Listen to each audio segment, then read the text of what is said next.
The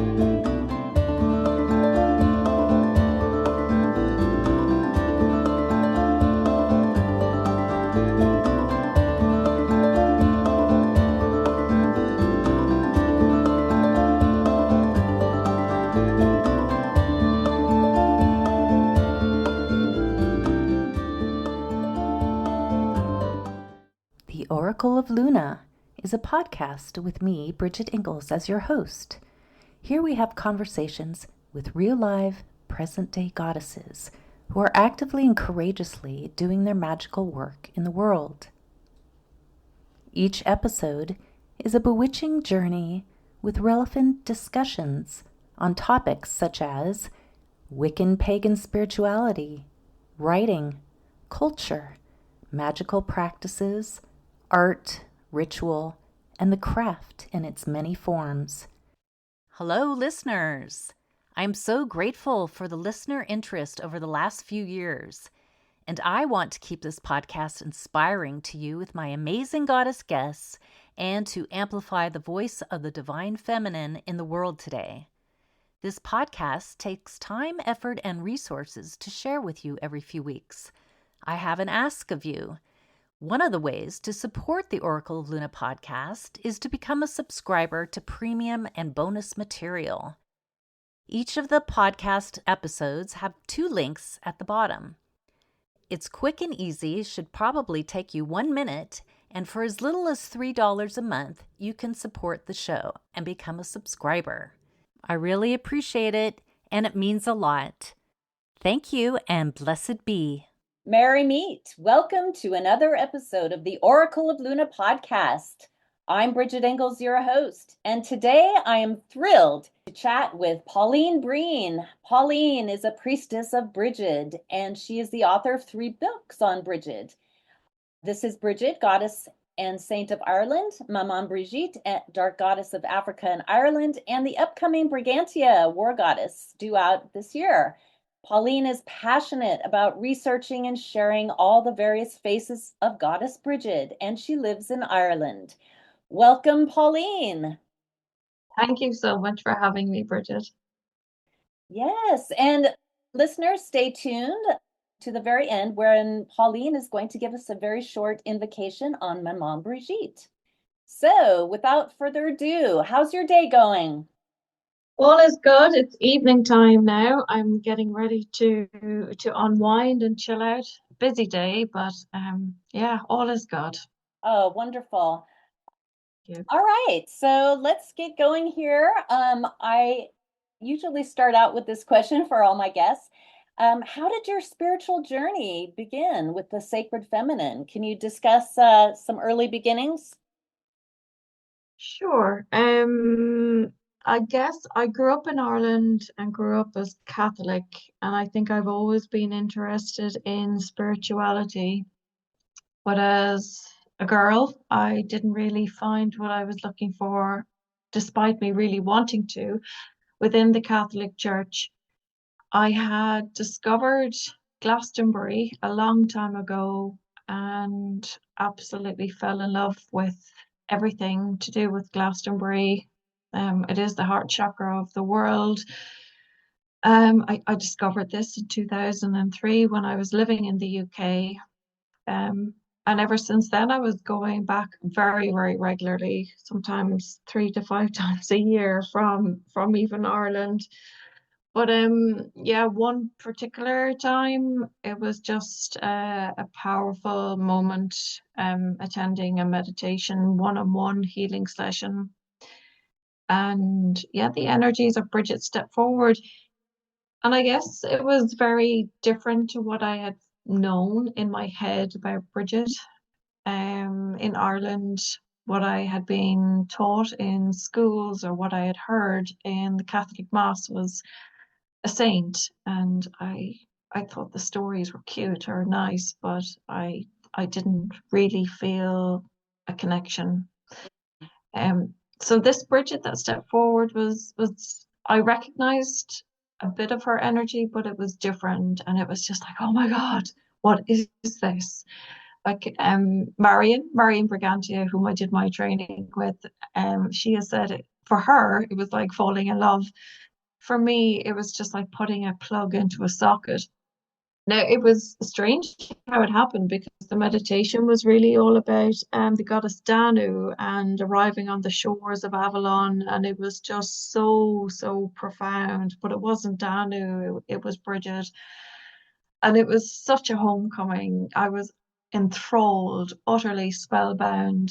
And the next day, I had found a flyer Marion had somewhere about the training, and I signed up. And really, the training is a journey within, and I really do believe within all of us resides the goddess. So the more I discovered myself, the more I discovered Brigid in all of her aspects. And the journey is never ending. For Yeah. me, it's never ending. Well, for anybody that works with the divine feminine, it's just so the breadth of the journey is just immense. So I think that was very special for me. That's a real pivotal moment, that moment in Glastonbury. Mhm. And Yeah, Marion's been on my show, and yeah. she's a great teacher, a wonderful teacher.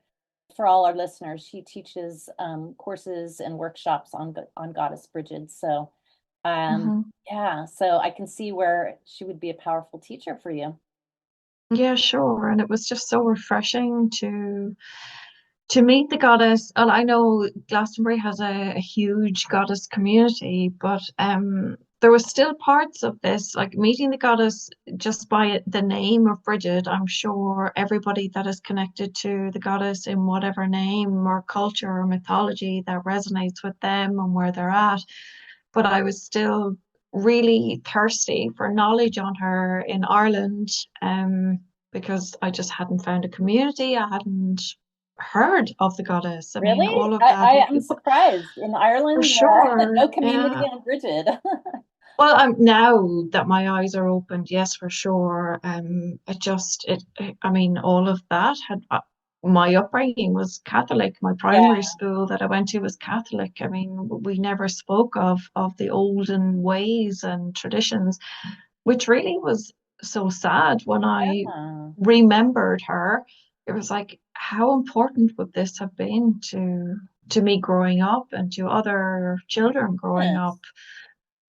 Yes. Yeah. The history books didn't here in the States didn't talk about, and I grew up Catholic as well, and I didn't know anything about, well, I knew about Saint Brigid, but I really didn't know about Pagan Brigid For sure. at And all. there was such anger when I connected to this energy and, as part of my training, Hmm. we're told to, which was new for me, to connect every day intentionally. And I do that still. I mean, it's such an important part of my day, Yeah. but in doing so, I really wanted to denounce the saint. I was utterly aghast that she had the goddess was subsumed into Saint Brigid, and it was a random trip.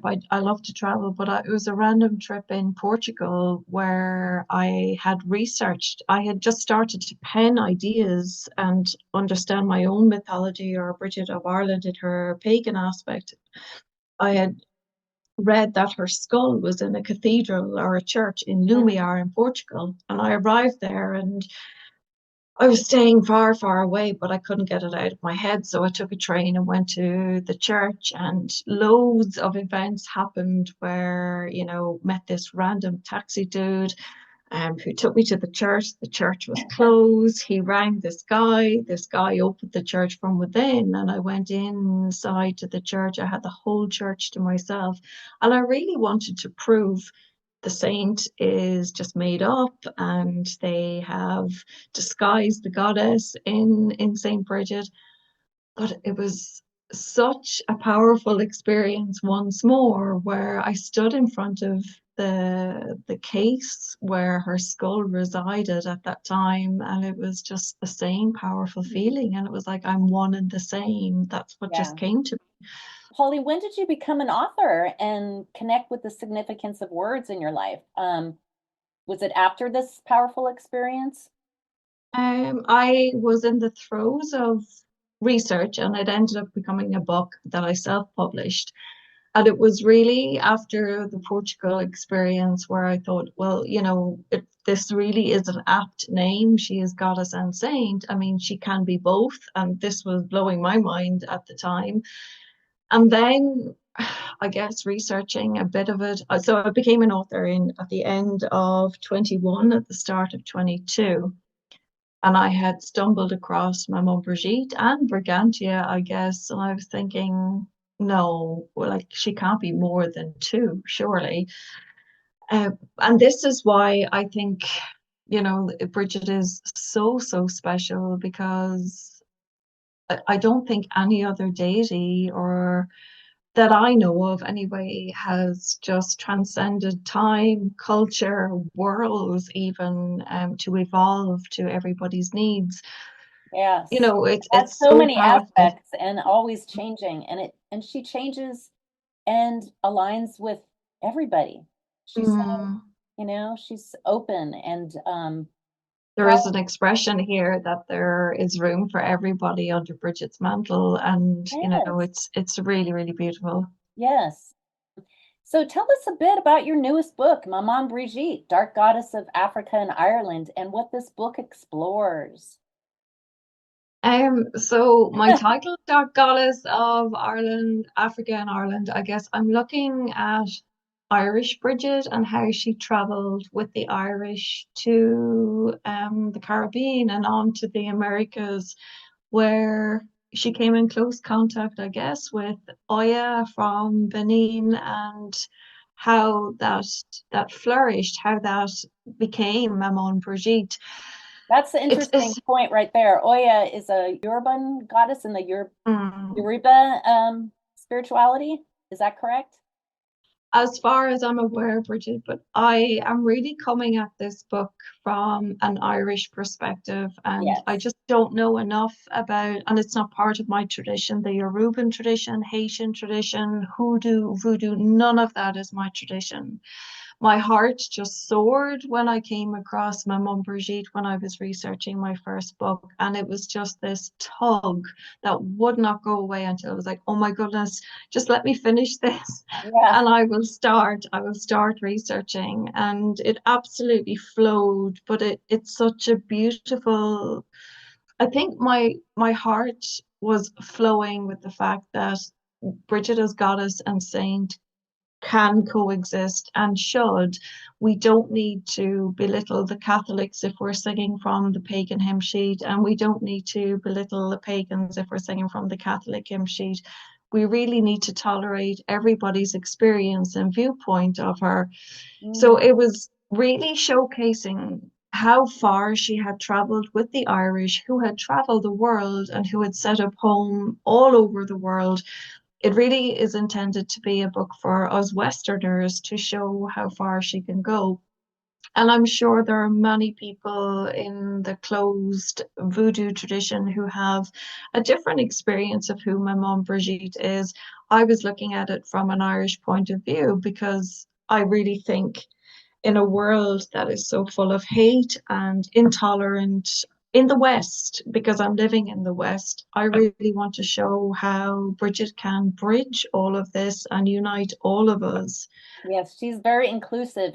So who is Maman Brigitte and what does she symbolize or stand for? Okay, so I call her a dark goddess because I'm looking at her name as Brigitte and it's Brig that's in this, and this is a universal title for Bridget. But she is a Loa of I can't really say that she is totally African, totally Haitian, totally American. She's not. She is a blend emerging of Ireland and the Yoruba region. So basically, from my research, I learned that Columbus discovered Haiti and took all that it had and more and populated Haiti with slaves from the Benin region. At that same time, there would have been a small influx into Haiti from Ireland, which was really surprising. We had Catholics, I guess, coming over from Brittany who were part of the colonial rule. We had Irish, the poor, being sold a pup, basically told if they did 7 years indentured servitude, they would one day have their freedom. Oftentimes when they went, they didn't get their freedom and they experienced similar conditions, not exactly the same. They had hope that one day they would be free, whereas the slaves from Western Africa didn't. They were totally enslaved. So it is at this point where the two worlds meet and they fuse. And from what I can understand and what I feel with it, it was that the Irish Catholics were free to pray and to turn to their religion for faith and hope, but the Africans weren't. It had to be done under a secret cloak or a mantle. And I do believe it was like, no, no, no, we're praying to Brigitte, to Brigitte. And I do believe Maman that these Brigitte two are. is a goddess of death and cemeteries. She watches over the cemeteries and she travels other worlds. Is that Mhm. correct? Well, from that enforced servitude, enslavement, yes, she is. There has been a death of sorts, a death of freedom. There is a death of their familiar lands, their countries, and there is this survival instinct that needs to kick in, and there is a strength that is needed. And it is this from Oya and from Brigid that merge and become Maman Brigitte. She is the one to whom they turn to pray, to ask for strength, to take pleasure in whatever form it came in during those times and as they moved on. So, yes, everything I guess that we revere in Brigid on this side of the world, from what I can sense and feel, it is in the opposite in death, as opposed to what we celebrate her in life, like at Imbolc, the returning light. But in if we look at Maman Brigitte, she is also the returning light of death, I guess, bringing us into our new eternal home. And she's And a mother, a great mother. great mother, even her name, Maman Brigitte, Mother Yes, Brigid. yes, Mm. and cradles us in death, right? She meets us in death, but she's not an easy deity to work with, as you Uh, have written in your book. yeah, I mean, um, she's solid and she's powerful, and this is a side that I know to her. And I suppose I need to say that maybe my approach to Bridget isn't everybody's. I see Bridget having so many faces, even within the Celtic goddess. For me, when I'm very, very ill, and I used to suffer quite a lot with horrendous migraines, and how I would perceive her and her energy is very different to the energy I perceive when I'm writing or I have a creative idea. Oh, Similarly, Maman Brigitte is a very silent, stoic, strong presence that holds no prisoners. I mean, she was born through a need for survival. and It's justice. almost like, yeah, for sure, this is shit. This is the absolute worst experience that humanity can go through, but we are alive, and while we are alive, we have hope. So it is she is an energy I call in or turn to during the Samhain period, during death, as the world is dying, and I'm talking only about the season. But if we look at collectively at what's happening in our world right now, she is a very, very strong, powerful figure that can allow us to shed and show us where we really need our authentic uh, healing. yes, and yes, and go through our shadow selves, our deep Mm.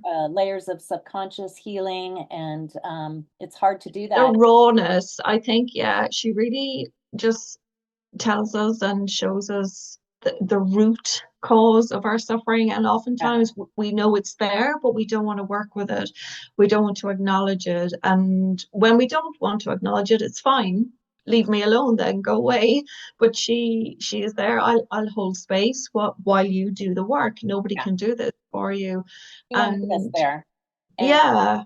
protect us, and with her powerful love, she will help us go Mhm. through our shadow selves and go through our darkest nights. Our darkest nights, that is our ultimate power, though. And I think this is where we sometimes forget that to journey deep into ourselves, and this could be our ancestral trauma, our generational trauma, our human trauma, even cellular memory, if we're looking at past lives, something that we feel is really, really preventing us from evolving or moving forward in this, or we're captivated in fear of being seen, or, I'm talking about the witch wound, all of this. Sure. I mean, And letting often, parts of ourselves die so that we can rebirth. well, it's acknowledging where it has come from and giving it sacred space that, yes, this is valid to feel like this. But ultimately, once we acknowledge it and begin our healing, excuse me, with her, this is our superpower. It really is, because if it's so at the center of all of our suffering, then once this is recognized, everything else just filters out. And Yeah. I guess this is where Brigantia stepped in then. Maman So Brigitte is how does about the release. The Haitian voodoo differ from the New Orleans voodoo? So, you know, at that time there was an influx of Irish and Africans, Spanish to New Orleans here in the United States. So Maman Brigitte travels to the U.S. and is worshipped in New Orleans, right? Well, it was the Haitians after the Haitian Revolution in 1804. It was 1809 that 10,000 arrived in Louisiana.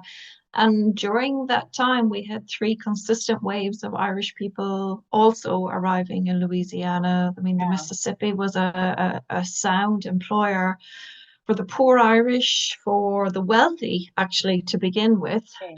after a failed rebellion. Then it was as the agricultural scene changed in Ireland a lot, and because the cotton industry was booming in New Orleans, the fare, the passage was somewhat cheaper. And then, of course, we had the huge famine where thousands went to New Orleans. But it was interestingly so much more Irish women that went to New Orleans. And even if they did bring their fellas with them, the guys didn't do so well. They were out of an agricultural setting. They weren't put on a pedestal like they were in Irish society, and they faltered. Whereas Irish women found a niche working and building communities quite similar to Haitian women, who their partners too turned to drink if, the agricultural scene or how they were put on a pedestal also was removed from their experience.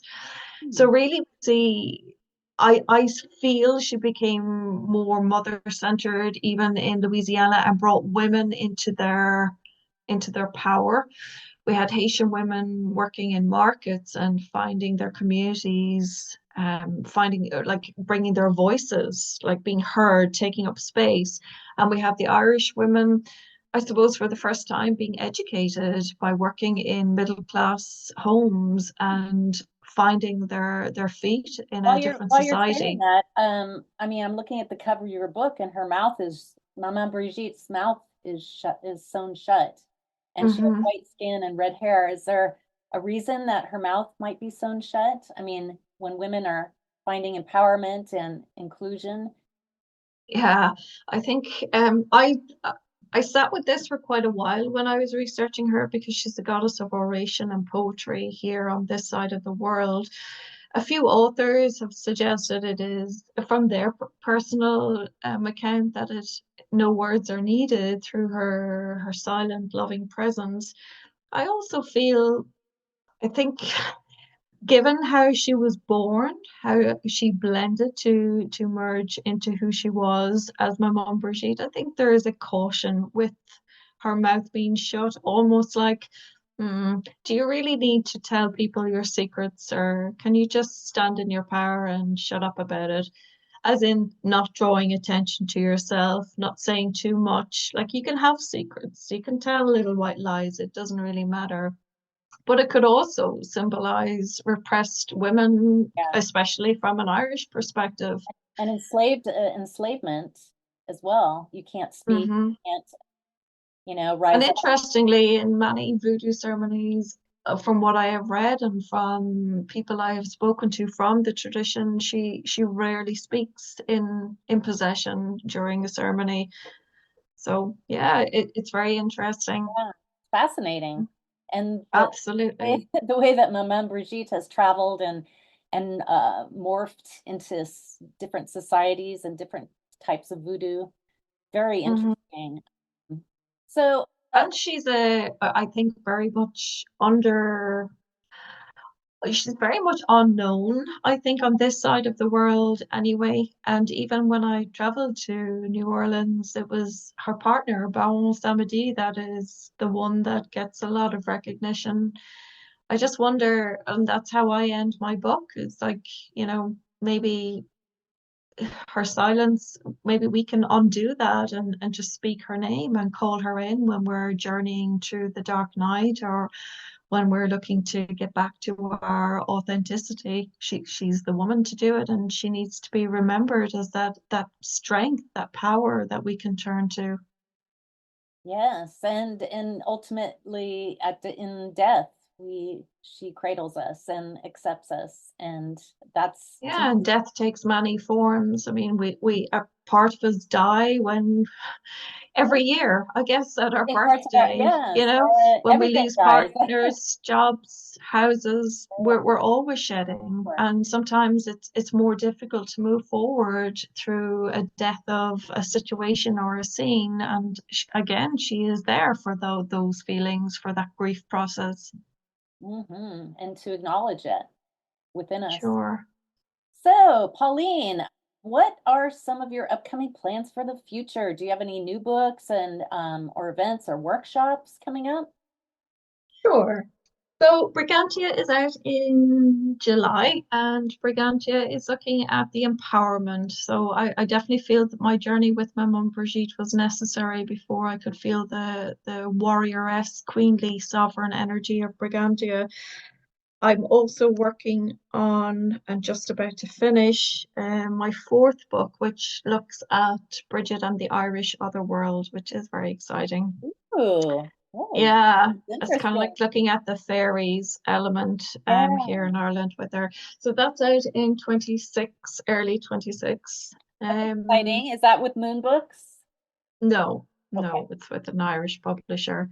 okay. Um, I'm presenting a workshop on Maman Brigitte at the Glastonbury Goddess Conference this year, which is very exciting. So Oh, yeah, this summer, right? Okay. that's it. Yeah, the theme is Exciting. Sacred Union. Wow, Mm. wonderful. That sounds wonderful. I mean, just to spread the word on Maman Brigitte. That's it. Yeah. Looking at, I guess, yeah, it'll be fantastic. I mean, yeah, really, really good. That's really all that I'm a busy woman. We're all busy, but I'm a busy woman trying to finish my fourth book, and I just need to give my head a bit of a break afterwards, because I've literally done 4 books in 2 years, which is it's just shows the power and strength of her. And I've been so thrilled to meet all these beautiful aspects of Bridget that I can incorporate and work with, Yeah. in my personal wheel of the year. So I'm so thrilled to be able to share them and let people make up their own mind, because even within the dual nature of goddess and saint, I mean, many people probably think, yeah, it's lovely, but I don't really feel a connection that way. How can we make a connection to Maman Brigitte in just our Ah, regular lives? Without much spiritual experience or connection to the voodoo for spirituality. sure. And I'm not saying, oh my goodness, we all need to be voodoo practitioners. It doesn't work like that. That has to be a respectful initiation. And, you know, I am looking at Maman Brigitte from my Irish lens. And I think I've had some lovely messages from people who've read the book and said, oh my goodness, I work in a funeral parlor and I've always been attracted to her, but never really knew anything about her. So I think anybody that works with death in any form, that could be funeral parlor or working in cemeteries, It could be at Samhain, at that time of the year. Her energies are palpable because that's her time of the year. I think it's when we are naturally in the process of making a huge change and allowing a part of us to die. It's just acknowledging that there is a part of Brigid that can help us bridge that part, that past into our future. I Mhm. think our intention is the most important. Our intention is our connection. So just Mm. be open to And, her, and and whatever way she wants to work, she will do that. as you said the word shedding, I thought of snakes and the symbol of snakes and how the Chinese New Year is coming up and it's going to be the year of the snake, but the snake Mm, sheds. And I'm not sure if amazing. the snake is a symbol of Maman Brigitte, but it sure seems like it would be. Yeah, What the sure. shed? Well, yeah, several artists have depicted her with snakes, and I guess, the snake is the ultimate symbol of the goddess, really.